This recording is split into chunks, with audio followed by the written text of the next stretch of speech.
Kita mau belajar kebenaran firman Tuhan sama-sama. Yuk kita sekali lagi kalau nggak keberatan saudara, saya ajak Anda untuk berdoa. Angkat kedua tanganmu sama-sama di hadapan Tuhan. Bapak, hari ini kami siapkan hati. Terima kasih untuk setiap anak-anak LOG yang ada di tempat ini. Kami berdoa, kami buka hati untuk belajar kebenaran firman-Mu. Ajar kami, arahan kami melalui firman-Mu ya Tuhan, supaya kami menjadi anak-anak muda yang bertumbuh menjadi dewasa di dalam Engkau ya Tuhan. Kami berdoa Roh Kudus, semua pemberitaan firman malam hari ini kami serahkan ke dalam tangan-Mu. Kami buka hati dan kami menerima firman-Mu ya Tuhan. Kami percaya satu perkataan dari Tuhan akan mengubah seluruh kehidupan kami. Berbicaralah di tengah-tengah kami, dan Roh Kudus malam hari ini kami serahkan baik hamba maupun semua kami yang mendengar. Ambil alih dan biarlah Roh Kudus, Spirit of Wisdom, Spirit of Revelation turun di tengah-tengah kami ya Tuhan. Tuhan, kami sadar tanpa Engkau kami gak bisa. Kami butuh Engkau Roh Kudus. Bekerjalah di tengah-tengah kami dan kami serahkan semuanya ke dalam tangan-Mu. Para malaikat orang kudus lakukan bagian kalian. Layani semua anak-anak yang ada di tempat ini. Biar mereka semua boleh mengalami Kristus secara nyata. Kami memberikan segala hormat, pujian, kemuliaan buat Tuhan. Dalam nama Tuhan Yesus kami berdoa. Semua yang siap dengar firman, sama-sama katakan amin. Yuk sekali lagi saudara, kita kasih tepuk tangan yang meriah buat Tuhan Yesus saudara. Anyway saudara, malam hari ini saya mau menyampaikan sebuah kebenaran firman Tuhan. Dan judul dari khotbah saya malam hari ini adalah God Mighty Hand saudara. Saya berdoa supaya Anda dan saya bisa belajar sebuah hal yang dahsyat sekali. Karena saya percaya ketika tangan Tuhan ada dalam kehidupan Anda, anak-anak muda, sekalipun Anda masih muda, saya percaya Anda pasti akan jadi anak muda yang luar biasa. Yang percaya katakan amin, saudara. Saya yakin sekali bahwa ini penting sekali. Kalau saudara masih ingat terakhir waktu saya khotbah di sini hari Minggu, saya bicara tentang Joshua, saudara. Saudara masih ingat kalau nggak salah di hari Minggu, saya bicara tentang Joshua, bagaimana kita tampil beda, saudara. Bagaimana ketika ada tangan Tuhan menyentuh masuk dalam kehidupan kita, maka itu yang membuat kita berbeda, saudara. Nah, saya berdoa supaya malam hari ini sebenarnya saya mau melanjutkan tentang bagaimana tangan Tuhan yang dahsyat ada dalam kehidupan kita. Dan saya percaya kalau ini terjadi dalam kehidupan Anda, maka saya percaya bukan cuma anak-anak muda yang tampil beda, tapi hidupmu akan jadi luar biasa, saudara. Ada amin, saudara. Dan saya percaya masa depanmu juga sangat dahsyat, saudara. The future is bright, saudara. Saudara, khotbah ini muncul sebenarnya dimulai dari ketika saya berdoa Tuhan memberikan sebuah penglihatan, saudara. Dalam penglihatan itu saya melihat ada kain putih yang menyelumuti tubuh saya, saudara. Jadi tiba-tiba saya lagi berdoa, saya lagi berlutut, tiba-tiba saya lihat ada penglihatan kain putih, saudara. Putih sekali, bersih sekali. Lalu tiba-tiba kain itu menyelimuti kami, saudara. Dan tiba-tiba saya mendengar sebuah perkataan Tuhan, saudara. Dan dia berkata seperti ini, nak, tanganku yang kudus akan turun dan menyentuh kehidupanmu. Dan akan membersihkan seluruh kehidupanmu. Dan saya percaya Tuhan sedang bicara bagaimana ketika tangan Tuhan menyentuh hidup kita. Hidup kita bukan cuma dibersihkan Tuhan, tapi ada sesuatu yang dahsyat, saudara. Tapi Tuhan bilang, nak, tapi kamu harus benar-benar mau terus dibersihkan. Dan saya percaya ketika hidup kita kayak diselimuti ini, artinya sebenarnya simpel sih. Ketika setelah itu tiba-tiba saudara kain putih itu menyelimuti seluruh tubuh saya, menutupi tubuh saya. Dan saya ngerti Tuhan berkata simpel, nak, hidupmu harus kudus. Dan ketika kamu hidup kudus kata Tuhan, maka tanganku akan turun atas kehidupanmu, saudara. Lalu tiba-tiba itu berubah, saudara. Lalu saya melihat bukan cuma Tuhan menyentuh kehidupan saya, tapi mulai tangan ini ada di atas kepala saya, memberkati, mengurapi. Dan juga dia berkata satu hal lagi, jangan takut, I'm with you. Lalu yang kedua dia berkata, carilah aku sungguh-sungguh selama masih ada waktu dan kesempatan. Malam hari ini kenapa saya tergerak untuk menyampaikan ini kepada setiap Anda, anak-anak LOG malam hari ini. Karena ketika saya berdoa, saya berkata, Tuhan, apa yang harus saya sampaikan kepada anak-anak muda di tempat ini? Tiba-tiba Tuhan mengingatkan saya tentang the story ini. Bagaimana ketika saya berdoa, Tuhan mulai kasih sebuah penglihatan, bukan cuma menyelimuti, tapi ada tangan Tuhan yang dahsyat. Dan Tuhan berkata, tahun-tahun ke depan gak mudah. Anak-anak muda, saya tahu tantanganmu banyak, saudara. baik itu pergaulan bebas, baik ini semuanya. Tapi saya percaya kalau ada tangan Tuhan di atas kehidupan Anda akan tampil beda. Dan saya jamin ketika tangan Tuhan turun dalam kehidupan Anda, miracle, breakthrough, healing, semuanya akan terjadi dalam kehidupan kita. Because of God mighty hand. Ada amin, saudara. Berapa banyak saudara yang mau supaya tangan Tuhan ini turun atas hidup kita? Angkat tangan, saudara. Amin, saudara. Saya rindu tangan Tuhan bukan cuma ada di atas gereja, tapi ada di atas kehidupan saudara. Nah, pertanyaannya adalah bagaimana, gimana caranya supaya tangan Tuhan ini turun dan nyata atas kehidupan kita, saudara. Saya mempelajari, saudara, the story of Ezra, saudara. Dan ini yang saya mau bahas, simple sih sebenarnya. Tapi saya berdoa firman yang simple ini akan menjadi sebuah kekuatan dalam kehidupan Anda, saudara. The story of Ezra, dari Ezra pasal yang ke-7 ayat yang ke-10, this is the secret, kata Tuhan. Dikatakan di situ, sebab Ezra bertekad, katakan bersama-sama, bertekad. Lebih keras 2 kali lipat, bertekad. Nah, apa yang menjadi tekad Ezra? Waktu itu adalah meneliti firman Tuhan atau Taurat Tuhan. Lalu mengajarkannya dan mengajarkan ketetapan dan peraturan Tuhan kepada antara orang Israel, saudara. Dia prepare and set his heart. Saudara, sebenarnya buat saya secara pribadi ketika Tuhan sampaikan ini, saya gak heran karena Ezra pasal 7 kalau Anda baca bagaimana Ezra Tuhan membuat Ezra apa yang dikerjakannya berhasil, saudara. Dan kalau Anda pelajari keseluruhan dari the story of Ezra, Anda akan lihat bagaimana pembangunan rumah Tuhan yang dihalang oleh bupati apapun semuanya, akhirnya semua berhasil. Because karena tangan kemurahan Allah ada di atas Ezra. Sehingga apapun yang dia minta semuanya dikabulkan oleh pemerintah dan sebagainya. Nah, saya percaya ketika ada tangan Tuhan, ada favor Tuhan dalam kehidupan Anda, saya percaya keberhasilan, kemenangan akan menyertai Anda. Saya jamin ketika tangan Allah, God mighty hand ada dalam kehidupan anak-anak EOLG, maka saya percaya setiap hidup Anda in single day, dalam setiap harinya, Anda akan lihat terobosan, Anda akan lihat miracle, Anda akan lihat restoration, semua akan terjadi dalam kehidupan Anda kalau tangan Tuhan menyertai Anda. Dan ketika saya baca the story of Ezra, saya menemukan bahwa sebenarnya kunci daripada Ezra adalah ini, saudara. Dia prepare and set his heart to seek the Lord, untuk mencari Tuhan. Bahkan bukan cuma mencari Tuhan, tapi Alkitab mencatat bahwa ada 3 hal yang luar biasa yang dilakukan Ezra. Dia punya tekad yang kuat, saudara. Saya berdoa supaya setiap anak-anak LOG malam hari ini tangkap sebuah firman, saya harus punya tekad yang kuat. Bukan dari sekedar keinginan saja, tapi tekad. Tekad itu beda dengan kerinduan, saudara. Ada begitu banyak orang punya kerinduan, tapi cuma batas kerinduan, kepengen, saudara. Tapi ketika Anda sudah memutuskan, aku bertekad, itu pasti beda, saudara. Dan Ezra bukan cuma ingin mencari Tuhan, bukan cuma ingin merenungkan firman dan sebagainya, tapi dia punya tekad yang kuat, saudara. Saya berdoa supaya Anda semua malam hari ini nangkap the spirit daripada Ezra, yaitu punya tekad yang kuat, saudara. Gak cukup cuma punya kerinduan, keinginan. Banyak orang punya kerinduan. Aku pengen ketemu Tuhan, aku pengen melayani Tuhan, aku pengen ini, tapi akhirnya cuman ingin, saudara. Semua cuma jadi impian dan tidak pernah jadi kenyataan. Tapi saya percaya Tuhan mau kita bukan cuma ingin, tapi kita harus punya tekad yang kuat, saudara. Nah, apa yang menjadi tekad Ezra? Simple sekali sih. Yang pertama, dia bertekad untuk meneliti Taurat Tuhan. Meneliti berbeda dengan sekedar membaca. Saya tahu orang-orang berkata, pastor, boro-boro mau bertekad meneliti firman. Saya kalau nggak bolong Alkitab aja udah bagus, betul nggak, saudara? Tapi saya berdoa supaya kita yuk next to the next level, move. Kita harus bergerak, bukan cuma membaca tapi sekedar membaca saja. Tapi kita mulai bertekad untuk meneliti firman. Pastor, gua kan bukan pendeta. Pastor, gua kan bukan mau jadi pastor, kenapa gua mesti neliti firman Allah dan sebagainya. Sering bolong baca Alkitab aja itu udah miracle, pastor.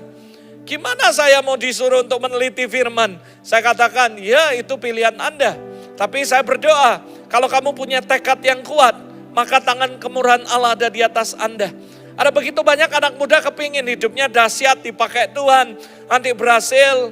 Bahkan mereka berkata, cita-citaku muda kaya raya, tua bahagia, mati masuk surga. Tapi disuruh baca Alkitab gak mau. Maunya sukses, maunya bisnisnya berhasil, karirnya bagus. Tapi ketika diajari basic sekali firman Allah, mereka berkata, ya udahlah capek, ya udahlah sekarang zaman teknologi canggih pastor, pakai audio Bible aja dan sebagainya. Saya mau kasih tahu buat Anda, it's not enough just reading the Bible. Kita harus masuk dalam tahap yang berikutnya. Kalau Anda mau God mighty hand ada dan nyata dalam kehidupan Anda. Ini yang saya pelajari dari Ezra. Dia punya tekad yang kuat. Yang pertama meneliti firman. Sekali lagi ya, banyak orang yang cuma stop batas sampai baca. Lalu tidak melanjutkan meneliti. Kalau Anda perhatikan dalam Kamus Besar Bahasa Indonesia, kata meneliti artinya memeriksa, menyelidiki dengan cermat, saudara. Saya mengajak Anda untuk belajar sedikit, saudara. Kata meneliti dari ayat ini menggunakan bahasa aslinya, yaitu daras, saudara. Daras artinya seek, mencari, ask, bertanya, care for, memperdulikan, diligently, rajin, lalu tekun, saudara, membuat penyelidikan, pertanyaan. Berbanyak ketika Anda baca Alkitab, Anda berkata, Tuhan, apa maksudmu untuk firman ini? Saya mengajak Anda membagikan tips bagaimana meneliti firman. Ketika Anda baca mulai dari Kejadian, Keluaran, Imamat, semua. Setiap yang Anda baca, ajukan pertanyaan. Tuhan, apa yang Tuhan sedang mau bicara melalui ayat ini dalam kehidupan saya? Mulai ambil question. Tuhan, apa yang kau mau ngomong sama aku melalui ayat ini? Dan saya percaya Tuhan akan bicara melalui kebenaran firman-Nya. Jangan baca Alkitab kayak baca koran, udah saya sudah baca 1 hari 5 pasal. Lalu buat laporan ke Pastor Nenes. Pastor Nenes, saya sudah baca Alkitab tiap hari, rajin. Tapi Anda gak dapat apapun. Harusnya setiap kali Anda baca firman tanya, Tuhan apa maksudmu? Apa yang kamu ajarkan dalam hidupku? Ada amin, saudara. Tuhan mau ngomong apa melalui kebenaran ini? Itu artinya menyelidiki firman. Dan saya percaya ada begitu banyak orang baca Alkitab lalu gak ngerti, gak dapat pewahyuan. Karena mereka gak pernah benar-benar meneliti firman. Mereka cuma membacanya. Makanya ketika mereka bingung, ini firman ngomong apa ya? Ada begitu banyak orang ngomong sama saya, Pastor, kok kamu bisa ya dari satu ayat ini kupas gini, kupas gini. Saya belajar dari story of Ezra. It's not enough just reading the Bible. Kamu harus benar-benar meneliti, menyelidikinya, mempelajarinya dan bertanya, Tuhan, apa maksud Tuhan dari ayat ini? Apa yang Tuhan mau sedang bicara melalui hidup saya, melalui ayat ini? Saya selalu melatih anak saya untuk dari kecil, saudara. Kami punya Bible study, family. Kami ada grup WA. Isinya saya, istri saya, JJ, and my mom. Selalu kami ada 4 pertanyaan yang simpel sekali. Yang pertama, what is revelation? Kita baca 2 pasal sehari yang bareng. Di luar baca pribadi, saudara. Lalu tiap hari dia harus kasih laporan, saya harus kasih laporan, istri saya harus kasih laporan. Dan laporannya apa? Yang pertama, what is revelation? Apa yang kita dapat dari revelation yang kita baca? Misalnya Kejadian pasal 1, kamu dapat apa? Ayat mana yang berkesan buat Anda? Catat. Dan pasti berbeda-beda kami, saudara. Yang kedua, lalu kita akan bertanya, what is the reflection yang kamu dapat dari pembacaan ini? Lalu yang ketiga, apa aplikasi yang Anda akan lakukan dari ayat yang Anda baca? Lalu what is the prayer? Saya melatih anak saya dari dulu sekian tahun. Dan dia selalu baca Alkitab. Dan saya bersyukur, saya melihat tangan Tuhan ajaib dalam kehidupannya. Saya pernah cerita di dalam buku yang saya tulis bagaimana dia main drum pertama kali, gak bisa main. And then tiba-tiba malaikat datang training dia main drum 3 kali doang. And then after that dia bisa main sampai sekarang, saudara. Dan saya bersyukur karena saya tahu ketika Anda benar-benar memfokuskan punya tekad yang kuat untuk meneliti firman, kamu akan lihat tangan kemurahan Allah akan ada di atas hidupmu, saudara. God mighty hand akan nyata dalam kehidupanmu. Dan kamu akan lihat miracle demi miracle, terobosan demi terobosan akan terjadi dalam kehidupan Anda. I believe kalau tangan kemurahan Allah ada dalam kehidupanmu, every single day in your life is a miracle, saudara. Kamu akan lihat keajaiban. So, ayo belajar sama-sama. Bahasa aslinya daras artinya seek, melihat, bertanya, care for, memperdulikan. Banyak orang gak peduli dengan firman. Tapi saudara, dari satu ayat ada begitu banyak. Kadang-kadang saya baca beberapa terjemahan dan saya menemukan orang bilang, kok bisa sih dari ayat yang kayak gini aja kamu bisa khotbah. Saya bilang, ya itulah meneliti. Kemarin waktu Ros Hasanah di hari Minggu yang kedua kebaktian sore, saya cuma dapat dari Matius 28 doang. Matius 11, saudara, maksud saya 28, 29. Di situ saya bisa mendapatkan walk with God, work with God, and watch how I do it. Itu artinya apa? Menyelidiki, saudara. Tapi kalau saya cuma baca, apa ayat ini, saudara? Nah, itulah meneliti firman, saudara. Kalau Anda perhatikan, kata daras terdiri dari 3 kata, yaitu dalet, res, dan sin. Dalet artinya pintu, res artinya kepala, sin artinya El Shaddai. Jadi artinya apa? Saya menyimpulkan untuk meneliti firman, kita harus membuka pintu pikiran kita untuk Tuhan berbicara. Lalu dia akan membukakan banyak hal dalam kehidupan kita.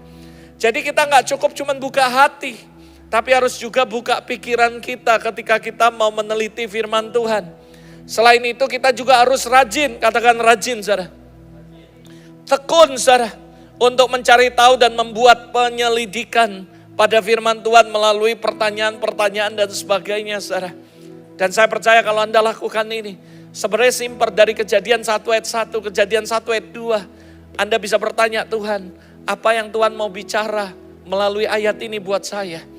Itu cara saya merenungkan firman, saudara. Itu cara saya meneliti firman. Saya selalu berdoa dan bertanya, Tuhan, kamu mau ngomong apa melalui ayat ini dalam hidupku? What should I do?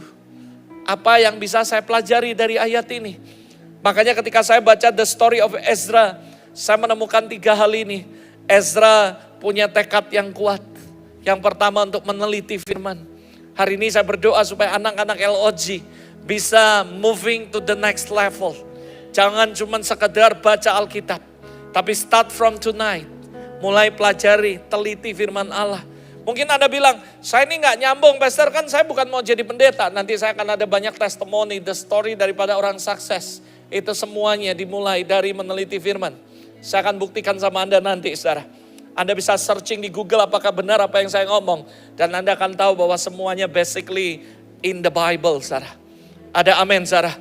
Yang kedua, saudara, apa yang dilakukan oleh Ezra? Yang pertama, dia bertekad untuk meneliti firman. Yang kedua, dia melakukan Taurat Tuhan.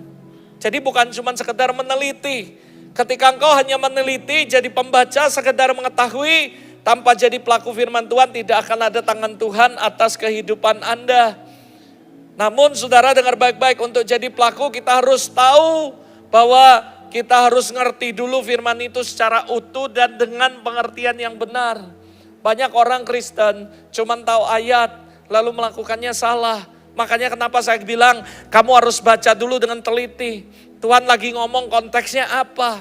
Karena ada begitu banyak orang Kristen, maaf ya, saya sebut adalah orang Kristen ayatiah. Comot 1 ayat ngomong, comot 1 ayat ngomong, tanpa ngerti latar belakangnya. Bahkan saya sering ngajar, kalau Anda baca Alkitab, baca pasal sebelumnya, baca pasal sesudahnya. Setelah itu Anda akan ngerti the story yang sebenarnya. Tuhan sedang ngomong dalam konteks apa. Karena ada begitu banyak orang Kristen cuma main comot aja 1 ayat, lalu dia comot, dia deklarasikan, lalu gak kejadian, dia kecewa, saudara. Saya kasih tahu ada begitu banyak orang Kristen kejebak seperti ini. Anda harus meneliti tujuannya apa, bukan mau jadi Alkitabiah, bukan mau jadi pengkhotbah, bukan mau jadi pendeta. Supaya waktu kita melakukan, kita ngerti melakukan dengan benar, karena kita ngerti dengan pengertian yang benar. Gimana kita akan melakukan firman Tuhan dengan benar kalau kita gak punya pengertian dulu yang benar akan firman itu. Supaya waktu kita melakukannya, kita gak ngawur. Karena saya percaya kalau Anda menjadi pelaku firman Tuhan pasti akan digenapi dalam hidup Anda. Cuman kalau Anda salah melakukannya, karena Anda ngawur, gak ngerti, jangan salahi Tuhan. Kamu harus miliki pengertian yang benar. Supaya waktu Anda melakukannya, Anda melakukan dengan cara yang benar. Dan semuanya pasti akan terjadi dalam hidup Anda. Ezra mengajarkan kita urutan yang tepat. Tanpa pengertian yang benar, kita gak akan bisa jadi pelaku firman seperti apa yang Tuhan mau. Sehingga tangan kemurahan Allah, God mighty hands, tidak ada dalam kehidupan Anda. Kan Anda melakukannya ngawur. Banyak orang kutip ayat, dia bilang gini, oh kalau kita nggak berani meninggalkan ayah, ibu kita terikat. Saya bilang dari mana ceritanya? Nggak ada di Alkitab satu pun yang ngajari kita kurang ajar sama orang tua. Bahkan hukum Taurat ngomong hormati ayah ibumu. Tapi ada begitu banyak orang ngomong, sorry ya saya pelayanan. Tapi orang tua dilawan dan sebagainya.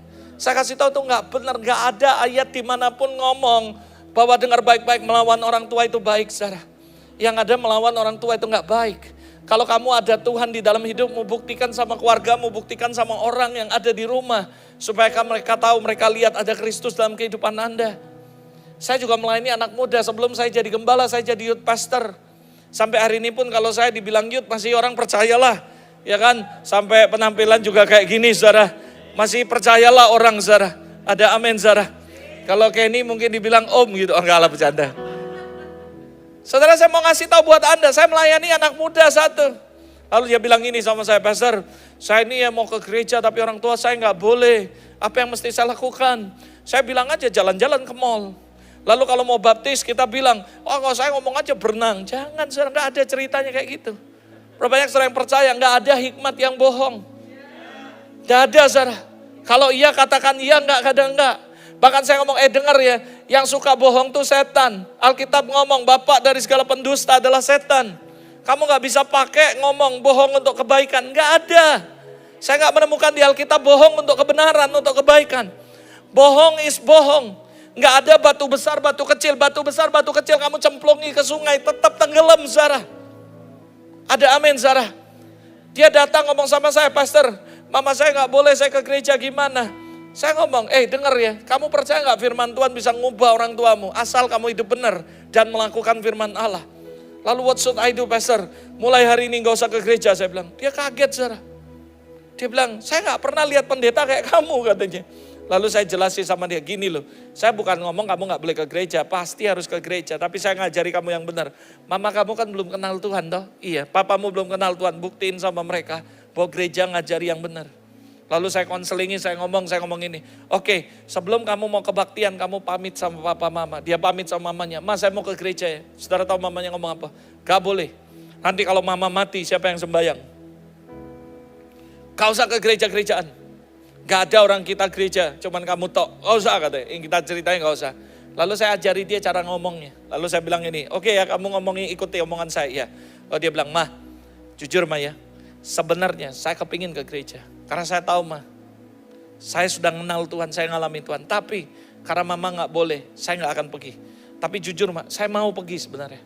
Tapi gereja ngajari saya untuk hormat sama orang tua. Pendeta saya ngajari saya gak boleh kurang ngajar sama orang tua. Pendeta saya ngajari untuk hormat sama orang tua dan tunduk sama orang tua. So kalau mama bilang gak boleh ke gereja, saya mulai hari ini gak ke gereja. Tapi saya ngomong sama dia, kita sepakat ya, kita doa, kita puasa, doain mama papamu. Oke, dia bilang, dia doa. Lalu saya bilang, kamu yang dulu gak pernah bantu cuci piring, ngepel, nyapu, sekarang kamu lakukan. Dia bilang, oke Pastor. Lalu dia bantu ngepel, cuci baju, disindir mamanya. Kalaupun kamu nyepel, cuci baju, kamu beres-beres, mama tetap gak boleh ke gereja. Dia bilang, gak apa-apa Ma. Saya bukan untuk ini, untuk ngerayu mama supaya kasih izin saya ke gereja. Tapi setelah saya kenal Yesus, hidup saya berubah.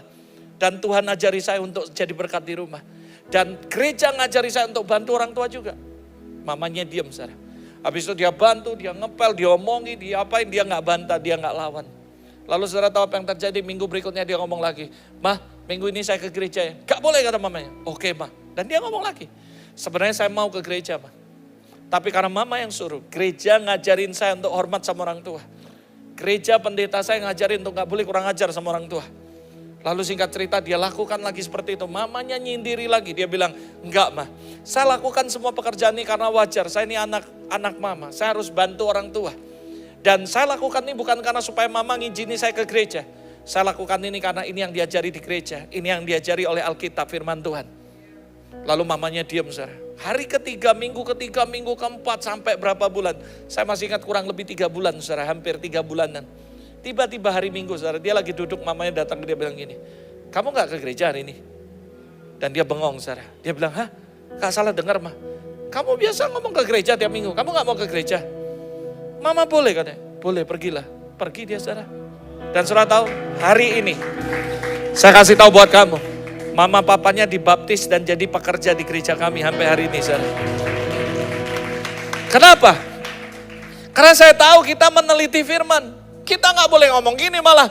Kalau kamu mengasihi ayah ibumu lebih daripada aku, kamu nggak layak. Konteksnya apa dulu?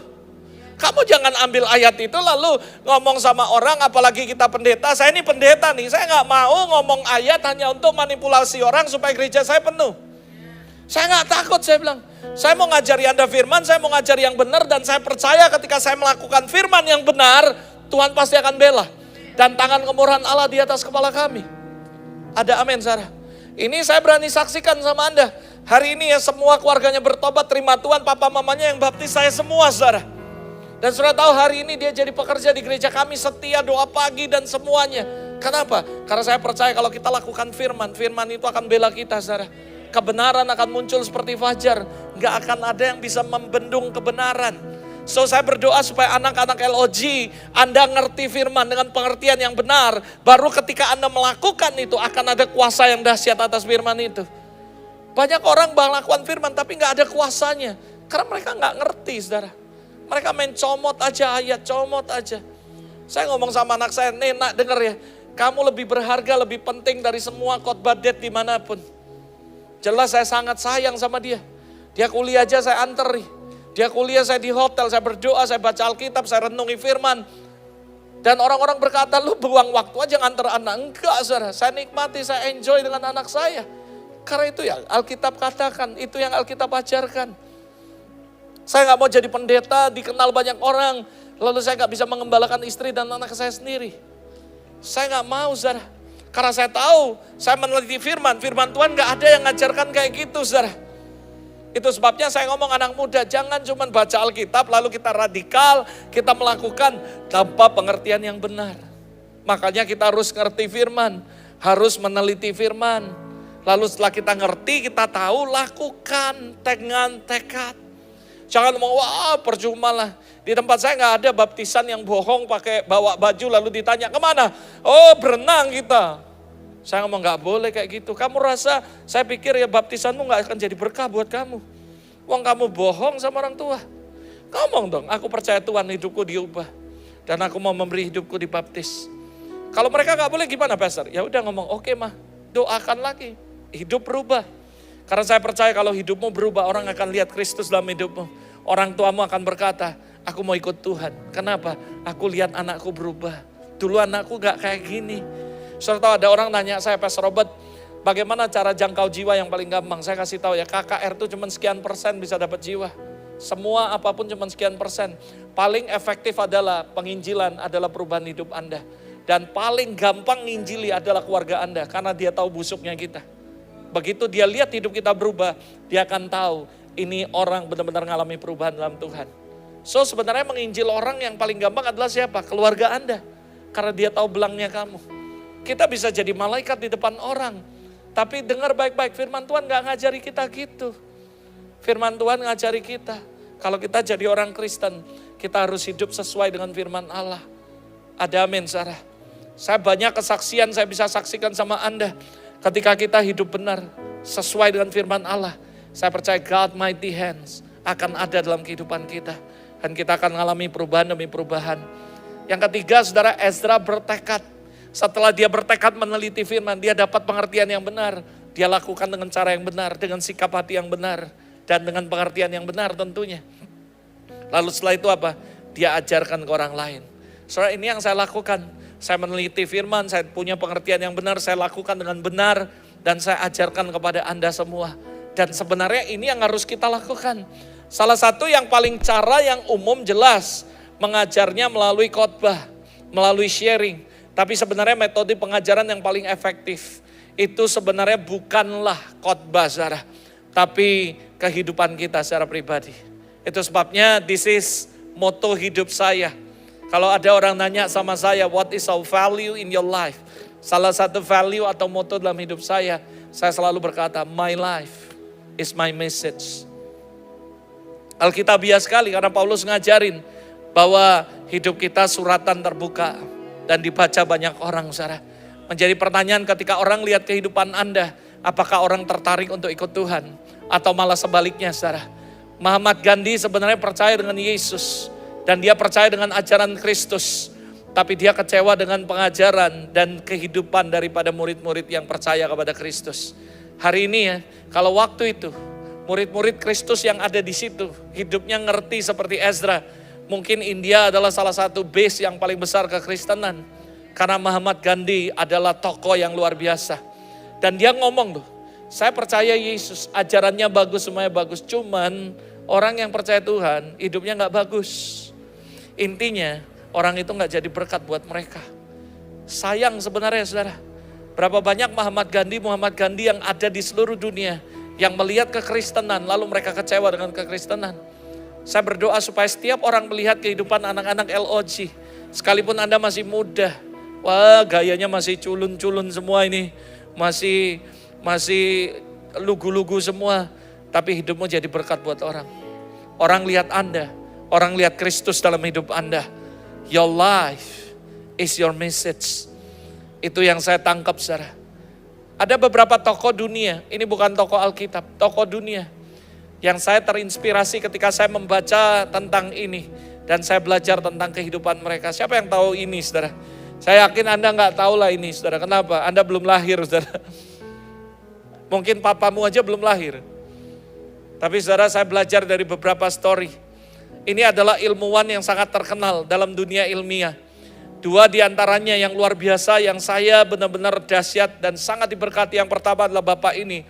Namanya adalah Matthew Fortani Maury, saudara. Kalau saudara baca The Story of the Matthew Fontane ini, saudara akan menemukan bahwa tahun 1860 adalah ilmuwan pertama saudara di dunia yang menemukan bahwa adanya jalan-jalan di dalam lautan. Saudara tahu ia membaca pernyataan Tuhan dalam Mazmur 77 ayat 19. Dan akhirnya dari itu dia menemukan bahwa ternyata laut itu ada jalannya saudara. Dan dia ngomong saudara bahwa inspirasi dia menemukan bahwa ada jalan di lautan. Itu dari firman Tuhan Mazmur 77 ayat yang ke-19 saudara. Anda baca Mazmur 77 ayat 19. Dan Anda akan menemukan bahwa itu benar ada jalan di lautan saudara. Dan saudara, nobody knows, 1860. Orang ini cuma baca Alkitab, meneliti Alkitab seperti Ezra. Lalu dia baca dengan teliti, dia bukan cuma baca koran tapi dia baca, dia teliti. Akhirnya dia menemukan saudara, ternyata di Alkitab Mazmur 77 ayat 19 mengatakan ada jalan di lautan. 1860 orang ini menemukan saudara bahwa ada jalan di lautan, penemu pertama. Dan kalau saudara ke Amerika, tepatnya di Goshen, Virginia, Amerika Serikat, saudara akan menemukan ada sebuah tugu peringatan untuk menghormati pekerjaannya. Tertulis di tugu itu adalah Matthew Fontaine Maury, penemu jalan-jalan di lautan. Seorang yang jenius, yang pertama yang merebut rahasia hukum-hukum dari laut dan atmosfer. Dan ditulis inspirasinya adalah Bible saudara. Dan saya mau ngomong sama Anda, kalau Anda gak mau baca Alkitab, Anda gak mau renungkan Alkitab, Anda gak meneliti firman Allah, Anda benar-benar bodoh saudara.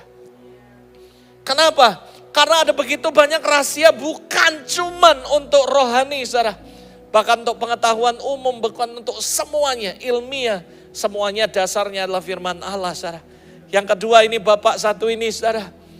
Saya nggak tahu Anda kenal atau enggak, tapi nanti Anda bisa searching di rumah saudara, namanya Dr. William Harvey. Seorang ahli bedah, dokter saudara. Berapa banyak saudara yang tahu? Itu ilmu kedokteran pertama. Salah satu ditemukan oleh Dr. William Harvey. Dan inspirasinya Alkitab saudara. Saudara mungkin berkata, masa sih pastor? Benar saudara. Seorang ahli bedah dari Inggris pada tahun 1682. Bayangin 1682 saudara. Saudara, apa yang terjadi? Telah membuktikan bahwa adanya sirkulasi darah dari jantung ke arteri, lalu kembali lagi ke jantung.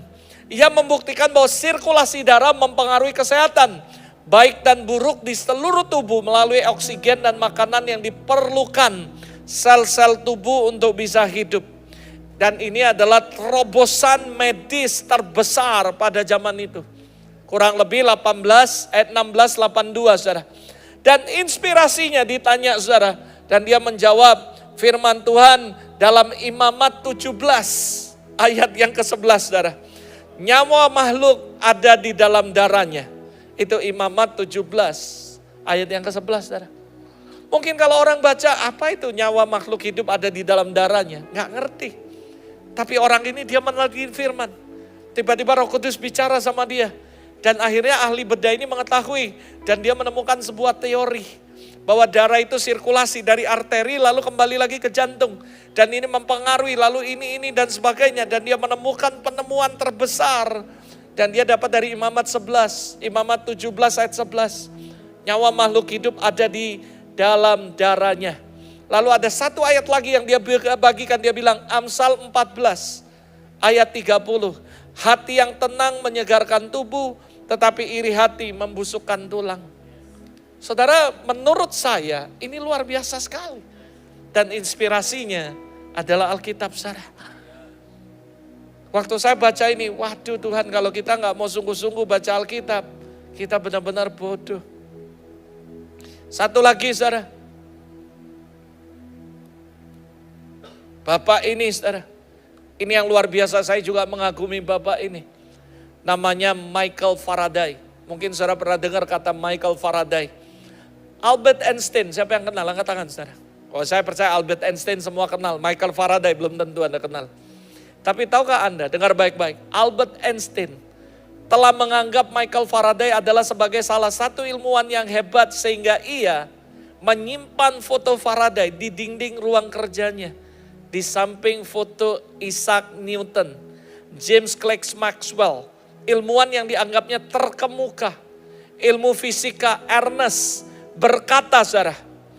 Ernest bilang gini, bila kita mempertimbangkan besarnya dan luasnya temuan dan dampak pada kemajuan ilmu pengetahuan dan industri, tidak ada kehormatan terlalu tinggi untuk diberikan demi memperingati Faraday, salah satu penemu perintis ilmiah sepanjang zaman.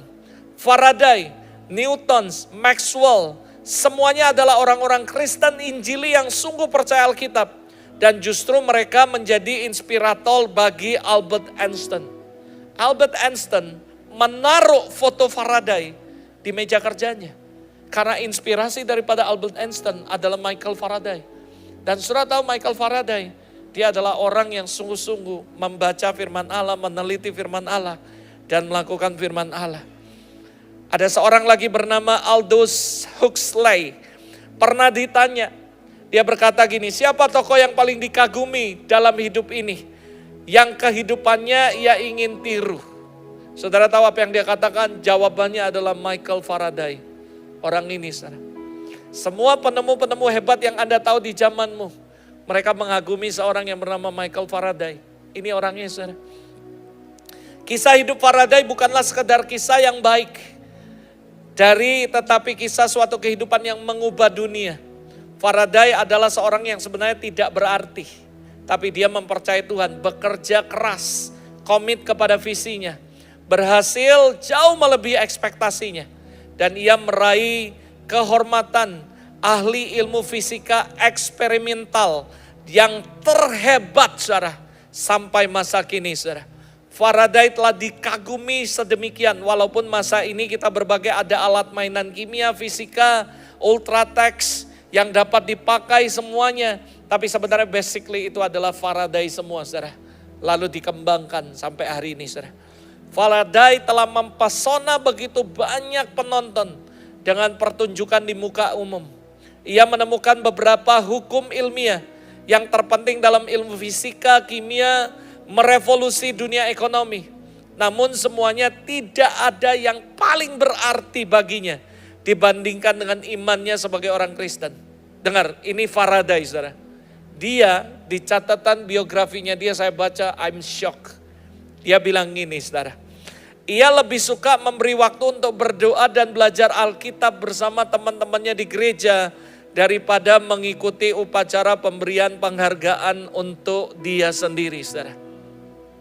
Waktu saya baca ini I'm shocked. Faraday lebih milih untuk datang ke LOG belajar firman sama-sama daripada menerima penghargaan di luar, saudara. I'm shocked dan saya bilang, wow, Ini luar biasa.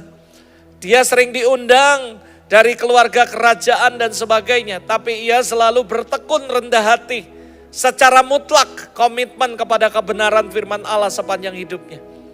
Dan ia hidup di zaman perkembangan yang skeptisisme. Yang munculnya paham evolusi, Darwinisme. Ada teori Darwin dan semuanya. Tapi semua itu tidak mampu menggoyahkan imannya pada Yesus dan kebenaran firman Allah. Kaum ilmuwan termasuk kaum skeptik pun begitu mengagumi dia sehingga mereka tidak berani melawan atau mengkritik Michael Faraday. Saudara. Padahal zaman itu ada teori Darwin, manusia dari monyet dan sebagainya. Enggak ada satupun ilmuwan yang hebat di zaman itu berani mengkritik atau melawan argumen daripada Michael Faraday. Dan saudara tahu ketika saya baca biografinya, I'm really shocked. Saya berkata, wow, that was amazing. Yang paling penting bagi Faraday ada 3 nilai yang menjadi bagian karakter setiap orang Kristen. Sebenarnya dia bilang ada 3 hal, saudara.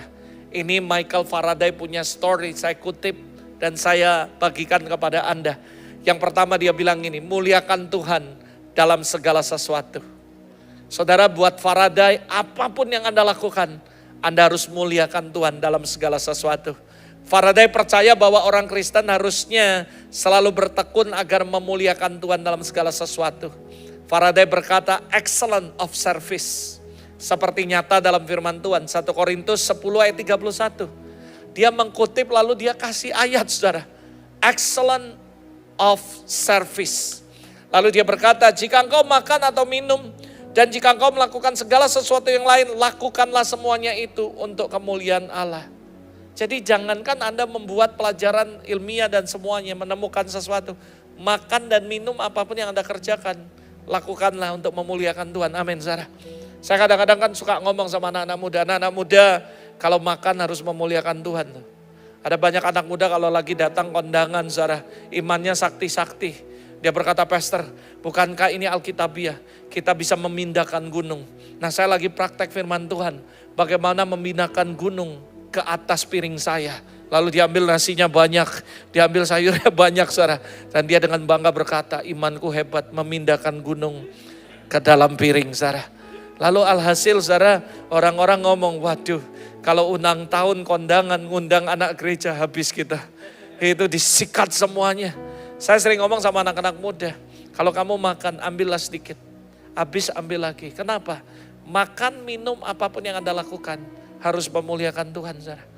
Mungkin orang bilang, Pastor lu terlalu ekstrem ngomong gitu. Sebenarnya, saya pendeta, saya hamba Tuhan. Saya melayani kemanapun. Saya diajak makan dimanapun. Saya diajak ke shopping, ke ini semua. Saya gak pernah, saudara. Karena saya tahu apapun yang saya lakukan, saya harus memuliakan Tuhan. Saya mau orang akan berpikir beda dengan pendeta, saudara. Pastor mau belanja apa, mau beli apa? Enggak, terima kasih. Saudara, bukan saya sok-sokan, saudara. Tapi saya berkata, apapun yang Anda lakukan, harus memuliakan Tuhan. Di sini katakan makan, minum, harus memuliakan Tuhan. Saya ini kan kadang-kadang ngomong sama anak muda, kadang anak-anak muda kan kebablasan. Kalau ngomong sama orang tua, wah gimana-gimana, saya bilang gak boleh. Dalam setiap perkataan, pikiran, perbuatan kita harus memuliakan Tuhan. Anda datang bertamu ke rumah orang, panggil papa mamanya, AI, susu, semuanya segala macam. Kalau makan panggil, mungkin orang bilang, wah kolot sekarang kan bukan zamannya. Denger ya, Alkitab mengajari kita, dalam segala hal kita harus muliakan Tuhan, saudara. Ada amin, saudara. Dan saya berdoa is not just Faraday, tapi semua kita harus gitu, saudara. Apapun yang kamu kerjakan, apapun yang kamu lakukan, kamu harus memuliakan Tuhan.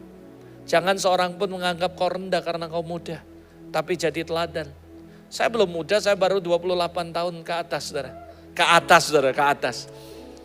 Enggak lah, saya lahir 79, saudara. Dibilang tua juga enggak, dibilang muda juga enggak terlalu, ya sedang-sedang lah, saudara. Tapi tahu kalau saudara, ada begitu banyak orang yang saya kenal, hamba-hamba Tuhan, ketua sinode, mereka respect, saudara. Karena mereka bilang, you boleh muda, tapi pemikiranmu. Saya bilang, itu yang saya tekati. Apapun yang saya lakukan, harus memuliakan Tuhan. Ada amin, saudara. Kita boleh muda, tapi kualitas kita, orang akan lihat itu, saudara. So, jadilah anak muda yang seperti Faraday, saudara. Ada amin, saudara. Dia berguna dan menjadi berkat bagi banyak orang. Yang kedua, Faraday memiliki etika kerja yang baik. Anak-anak muda kadang-kadang aduh ampun haleluya. Saya berdoa supaya setiap kita jadi anak Tuhan bukan cuman jujur, bukan cuman karakter yang bagus. Tapi kita harus punya etos kerja yang baik, Sarah. Jadilah orang yang akan jadi berkat di dunia kerjaan. Sehingga waktu kita kerja orang tua lihat kita bahwa kamu bukan cuman Alkitab, kamu bukan cuman baca firman, tapi cara kerjamu, etos kerjamu bagus. Sehingga nama Tuhan dipermuliakan. Jangan jadi orang Kristen, Anda melayani di LOG, tapi bangun siang males. Saya sering ngomong sama anak muda, denger ya. Kalau kamu bangun siang rezeki udah dipatok ayam. Ayo jadi orang yang rajin. Punya etos kerja yang baik. Dan rajin dalam bekerja. Faraday juga yakin akan ajaran firman Tuhan berkata, orang yang malas gak usah makan. Sehingga setiap orang Kristen ya harusnya jadi pekerja yang terbaik. Kalau dia bekerja di kebun, dia jadi pekerja yang terbaik. Di pabrik, di kantor, di rumah, dimanapun.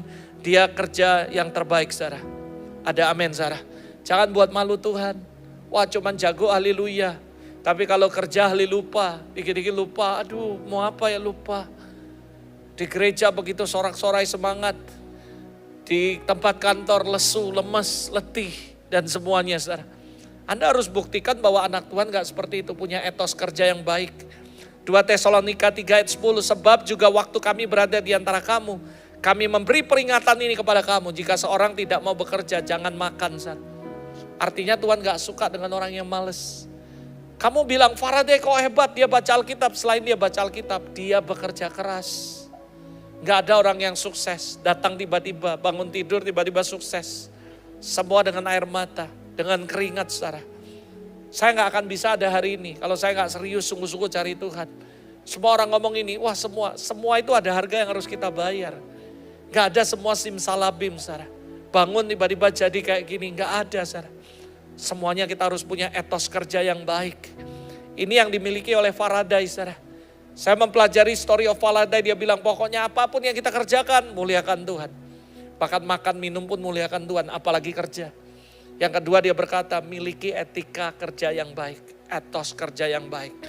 Yang ketiga Faraday berkata seperti ini, miliki komitmen kepada kebenaran.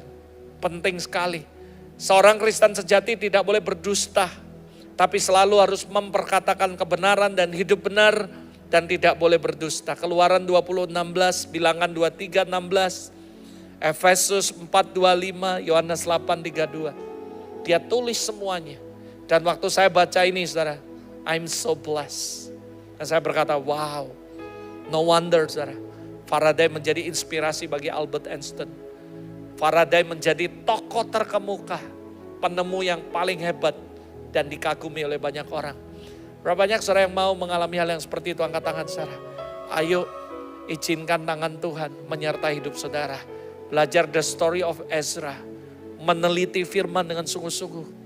Sampai dia punya pengertian yang benar. Lakukan dengan sikap hati yang benar. Lakukan dengan cara yang benar. Lakukan dengan pengertian yang benar. Lalu bertekad mengajarkannya melalui kehidupan kita. Orang lihat Kristus dalam hidup kita. Dengan cepat karena waktu, the blessing. Ini akan terjadi kalau tangan Tuhan, kemurahannya ada di atas kepala saudara. Ini yang akan terjadi dalam hidup Anda. Yang pertama Ezra 7 ayat 6. Dikatakan Ezra berangkat pulang dari Babel. Ia adalah seorang ahli kitab mahir dalam Taurat Musa yang diberikan Tuhan Allah Israel. Dan Raja memberi dia segala yang diingininya. Oleh karena tangan Tuhan Allahnya melindungi dia. Imagine, bahkan raja-raja mengabulkan permintaannya dia. Kenapa? Karena saya percaya kalau ada tangan Tuhan, ada favor saudara. Favor tangan Tuhan akan membuat raja pun mengabulkan permohonan kita. Itu favor. Kalau kamu benar-benar sungguh-sungguh ada tangan Tuhan dalam kehidupanmu, yang pertama ada favor dalam kehidupanmu. Apa yang orang lain gak dapat, kamu dapat. Apa orang lain gak nikmati, Anda akan nikmati. Karena ada favor Tuhan dalam hidup Anda. Did you know favor is a gift from a father? Ada amin, saudara. Tuhan ketika kasih favor dalam hidupmu, wow, Anda akan mengalami hal yang ajaib. Lalu tangannya melindungi, Ezra 7:28. Maka aku menguatkan hatiku karena tangan Tuhan Allahku melindungi aku. Dan aku menghimpunkan dari antara orang Israel berapa pemimpin untuk berangkat bersama-sama dengan aku. Tangannya mendatangkan favor, tangannya melindungi, lalu tangannya juga menyelamatkan. Yesaya 59, sungguh tangan Tuhan tidak kurang panjang untuk menyelamatkan. Dan saya percaya apapun yang terjadi dalam hidupmu, ketika ada tangan Tuhan akan ada keselamatan. Dia akan menyelamatkan kamu dari semua hal. Lalu tangannya juga memberi kemenangan. Mazmur 20 ayat 6. Sekarang aku tahu bahwa Tuhan memberi kemenangan kepada orang yang diurapinya. Menjawabnya dari sorga yang kudus dengan kemenangan yang gemilang oleh tangan kanannya, saudara. Ketika God mighty hands ada dalam kehidupan Anda, akan ada kemenangan demi kemenangan dalam hidup Anda. Amsal 21 ayat 31, kuda diperlengkapi untuk peperangan, tapi kemenangan ada di tangan Tuhan. Believe me, ketika God mighty hand ada dalam kehidupan Anda, akan ada kemenangan yang terjadi. Lalu next, tangannya juga memuliakan. Selain memberikan kemenangan, tangannya Tuhan, God mighty hands, akan memuliakan engkau. Yesaya 62 ayat 2, maka bangsa-bangsa akan melihat kebenaranmu, semua raja akan melihat kemuliaanmu, dan orang akan menyebut engkau dengan nama baru yang akan ditentukan oleh Tuhan Allahmu. Engkau akan menjadi mahkota keagungan di tangan Tuhan dan serban kerajaan di tangan Allahmu. Ketika God mighty hand ada dalam hidupmu, hidupmu akan dimuliakan, saudara. Ada amin, saudara. Lalu tangan Tuhan juga meninggikan. Mazmur 118 ayat 16. Tangan kanan Tuhan berkuasa meninggikan. Tangan kanan Tuhan melakukan keperkasaan. 1 Petrus 5 ayat 6. Karena itu rendahkan dirimu di bawah tangan Tuhan yang kuat, supaya kamu ditinggikan pada waktunya, saudara. Saya tahu ini banyak ayat, tapi gak apa-apa supaya kita belajar untuk firman Allah. Lalu tangan Tuhan juga membuat perubahan. Kisah Rasul 11:21. Dan tangan Tuhan menyertai mereka dan sejumlah besar orang menjadi percaya dan berbalik kepada Allah. Dalam terjemahan bahasa Indonesia masa kini dikatakan, kuasa Tuhan ada pada mereka sehingga banyak orang menjadi percaya dan menyerahkan diri kepada Tuhan. Tangan Tuhan ada dalam hidupmu akan bukan cuma untuk Anda, tapi mengubah orang lain dan membuat perubahan. Ada amin, saudara. Sebagai penutup saya undang pemain musik dan yang lain bisa maju ke depan. Apa yang harus diperhatikan setelah blessing ini turun dalam kehidupan Anda? What next, Pastor? Kalau benar deh, saya sudah melakukan ini. Lalu saya sudah terima blessing ini. Apa yang harus saya lakukan? Yang pertama, saudara, Yeremia 9:23 jelas berkata, jangan orang bijaksana bermegah karena kebijaksanaannya. Janganlah orang kuat bermegah karena kekuatannya. Jangan orang kaya bermegah karena kekayaannya. Jadi yang pertama yang mesti kita lakukan, jangan sombong. Jangan bermegah. Ketika God mighty hands ada dalam kehidupan Anda, kita gak boleh bermegah karena kebijaksanaan kita. Kita yang kuat gak boleh bermegah kepada kekuatan kita. Kita yang diberkati Tuhan gak boleh bermegah karena berkat yang Tuhan kasih dalam hidup kita. Don't be a show up, show off. Saudara, Tuhan banyak melakukan hal yang ajaib dalam kehidupan kami. Satu hal yang Tuhan ajari, Tuhan gak suka show up. Show off, Tuhan gak suka. Dan Tuhan ngomong, biar itu menjadi sebuah pengalaman pribadi kamu dengan aku. Banyak hal yang saya bisa cerita, saudara. Tapi saya ingat satu hal, ini benar-benar membuka mata saya. Debu kok sombong, saudara. Berapa banyak saudara yang tahu hidup kita ini debu. Diambil Tuhan, hilang, saudara, hangus. Apa yang kita bisa sombongkan, saudara? Sekali lagi ada banyak orang ketika God mighty hands dipakai Tuhan ngalami hal yang ajaib. Lalu mereka mulai sombong, saudara. Mereka lupa diri. Saya beritahu buat Anda, debu kok sombong. Kita ini cuma debu tanah. Gak ada arti. Dikatakan kita kayak uap, hari ini ada, besok hilang, saudara. Dan ada begitu banyak orang yang ketika ngalami ini semua, mereka jadi sombong. Saya berdoa supaya Anda tidak boleh sombong, saudara. Ada amin, saudara.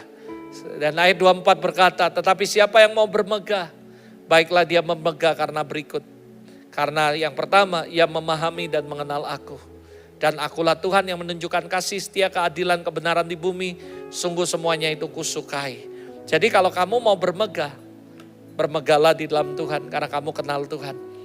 Di sini dalam Amplified dikatakan adalah ketika kita mau bermegah, cuman satu, saudara, ada garis bawah, yaitu kita mengenal Dia.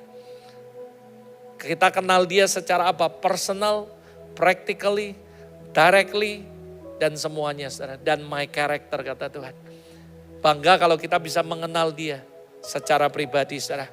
Apa yang boleh dimegahkan sebagai penutup? Kalau engkau memahami, mengerti apa yang jadi maunya Tuhan. Dan apa yang menjadi isi hatinya Tuhan buat Anda. Banggalah, bermegahlah kalau engkau mengenal Tuhan secara pribadi, sifatnya dan karakternya. Sekali lagi saudara, jangan bangga dengan apa yang dibanggakan oleh dunia. Banggalah kalau engkau mengetahui dan mengenal Tuhan secara pribadi. God bless you.